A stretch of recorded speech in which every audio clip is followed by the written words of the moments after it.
Hey, brothers, I hear about erectile dysfunction. Let me tell you something about erectile dysfunction. I would be a sufferer from that. I'm 38 years old. I promise you, I'm at this moment, I am susceptible to weight gain. I am susceptible to all kind of like dysfunctions. It's just that I'm doing everything right. That's the only reason why I don't have erectile dysfunction. If I ate junk, I promise you, because I've already glimpsed this. I've already run this experiment. You know what I'm saying? If I just ate like shit and lived like shit and didn't give a shit, my dick would not function as it used to. So it is about your health. It is about circulation. It is about fitness, but it's easier said than done. To all my brothers who want to take a pill, let me tell you something, man. I hear you. I'm not mad at that. But it's all about overall health, but it's a lot of work. It's a lot of work. And even women. Here's the thing, man. Women don't want, a lot of women's sexual drive begins to decline as well, right?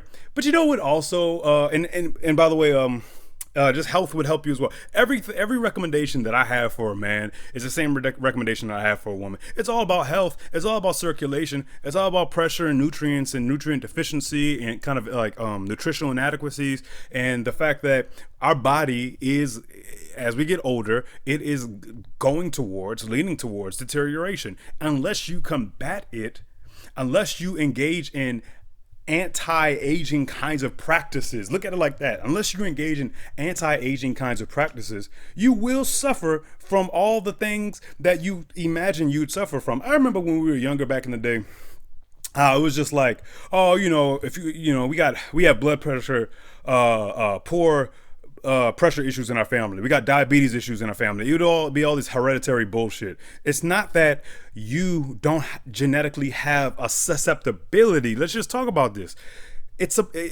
Because you have a susceptibility to diabetes, let's say type 2 diabetes, let's say, it does not mean that is your fate to have it.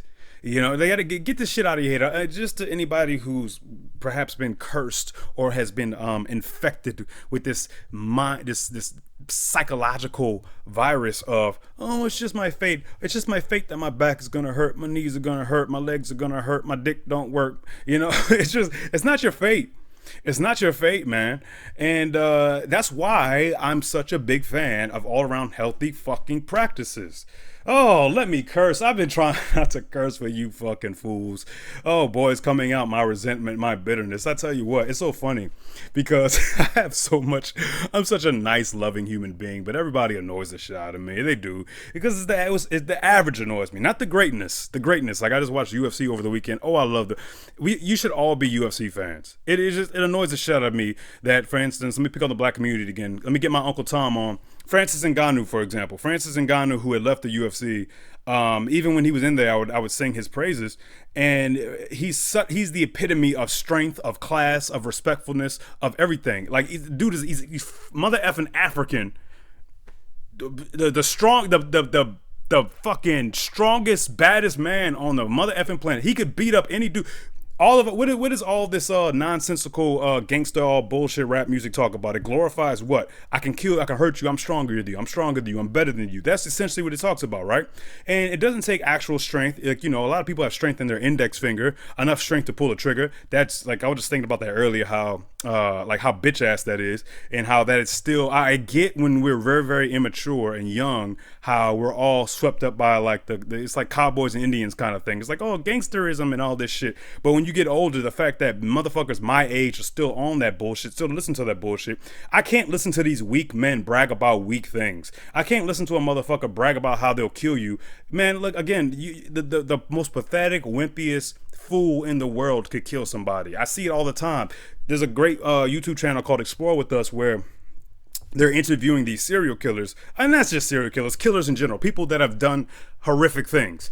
And it's like, these people there's nothing strong about them.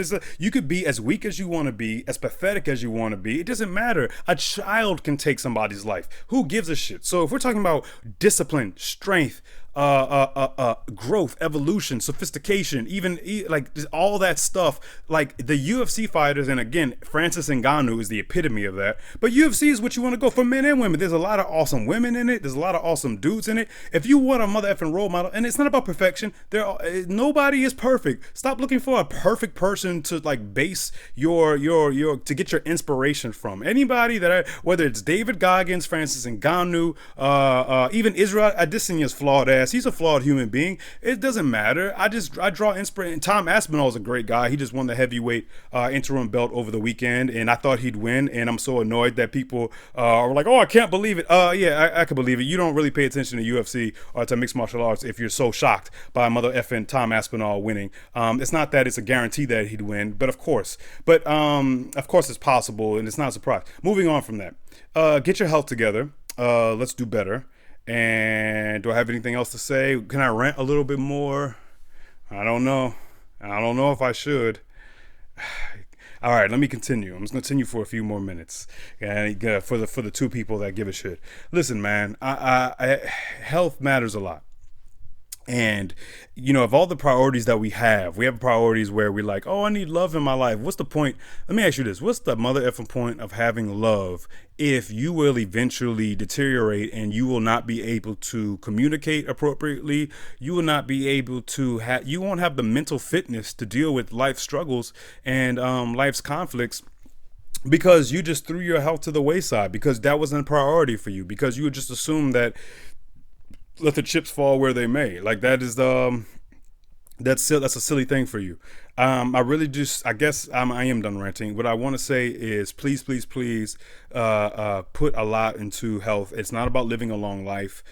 Who cares about living a long life? I mean, I don't know how you can even have confidence in that. I get planning for it, and I get making preparations and placing investment into your future, into like your old age. But I mean, dude, that's if you live into it's not about even you dying because of health reasons. You could die because of all kinds of random, horrific, arbitrary atrocities. And I know we don't like thinking about that, and I know we don't like reflecting upon our mortality in that way. But hey, man, look, it helps me, because for me, like, this is like, I'm very hard to please. That's why I love the highs. Like, I love the highs, and because where people find their happiness for me is, quite frankly, it's very boring and inane. It's mind numbing where people tend to find their happiness. That's why I love the UFC.